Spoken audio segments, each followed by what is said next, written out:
श्री स्वामी समर्थ सगळ्यांना. आजचा दिवस तुम्हाला खूप छान आनंदात आणि मजेत जावं ही मी स्वामी महाराजांचरणी प्रार्थना करते. तर आपल्याला नेहमी वाटत असतं की आपल्या घरात कधीच कटकटी व्हाव्या नको पाहिजेत, घरात आर्थिक चणचण नको भासायला पाहिजे, घर नेहमी सुख समाधान आणि आनंदाने आणि हसण्यानेच नेहमी घर फुललं पाहिजे.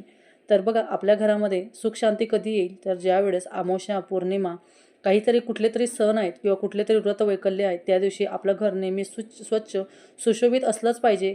तर ते असताना सुद्धा नेहमी आपलं घर 24 तास 365 दिवस वर्षानुवर्ष आपलं घर छान सुंदर आणि स्वच्छ ठेवण्यासाठी आपण त्याच्यासाठी बरेच असे प्रयत्न केले पाहिजे, जेणेकरून आपल्या घरातली वास्तुदोषसुद्धा जातात. आणि त्याबरोबर वास्तुदोषसोबत असतातच ते म्हणजे पितरांची शांती. तर पितृशांती आपण कधीही करू शकतो किंवा आपले पितृ संतुष्ट व्हावे त्यासाठी आपल्याला बऱ्याचशा अशा गोष्टी करायच्या असतात. तर आज तशी आहे अमावस्या, आणि अमावस्येच्या दिवशी माझ्यासुद्धा बऱ्याचशा सेवा असतात किंवा अमावस्येच्या दिवशी बरेचसे असे कामं करायचे असतात.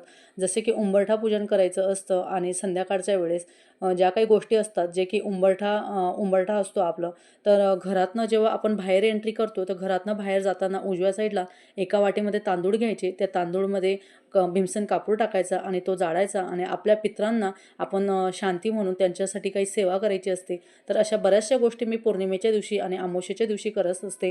माझे डेली रुटीन हे तर असतेच, परंतु डेली रुटीनसोबत जर आपण पौर्णिमेला सत्यनारायण केला किंवा पौर्णिमेच्या दिवशी काही सेवा केल्या विष्णू लक्ष्मीसाठी, अमावस्येच्या दिवशी बघा, अमावस्या ही वाईट असते असे नाही, तर अमावस्या ही चांगलीसुद्धा असते. तर अमावस्येच्या दिवशी, पौर्णिमेच्या दिवशी काही व्रत असतात, उपवास असतात आपले, त्या दिवशी जर आपण अशा बऱ्याचशा गोष्टी केल्या तर आपल्या घरामध्ये लक्ष्मीनारायणसुद्धा वास करत असतात. जिथं विष्णू भगवान असतात तिथंच लक्ष्मीसुद्धा असते, आणि जिथं लक्ष्मी माता असते तिथंच विष्णू भगवानसुद्धा असतात. तर जेवढे आपण देवाची सेवा करत असतो तेवढीच आपण पितरांची सुद्धा सेवा केली पाहिजे. अमावस्या ही फक्त वाईटच असते असं नसतं. पहिल्यापासून खूप आपल्या मनामध्ये अंधश्रद्धा भरलेल्या असतात. तर लक्ष्मीपूजन ज्या दिवशी आपण करत असतो त्या दिवशी अमावस्याच असते. तर अमावस्या ही वाईटच असते असं नसतं. अमावस्या ही चांगली पण असते. आपला बघण्याचा उद्देश कसा आहे, आपला बघण्याचा ॲटिट्यूड कसा आहे, आपली नजर कशी, ह्यावर सगळ्या गोष्टी अवलंबून असतात. निगेटिव्हिटीला आपली नजर पॉझिटिव्ह मारून टाकते.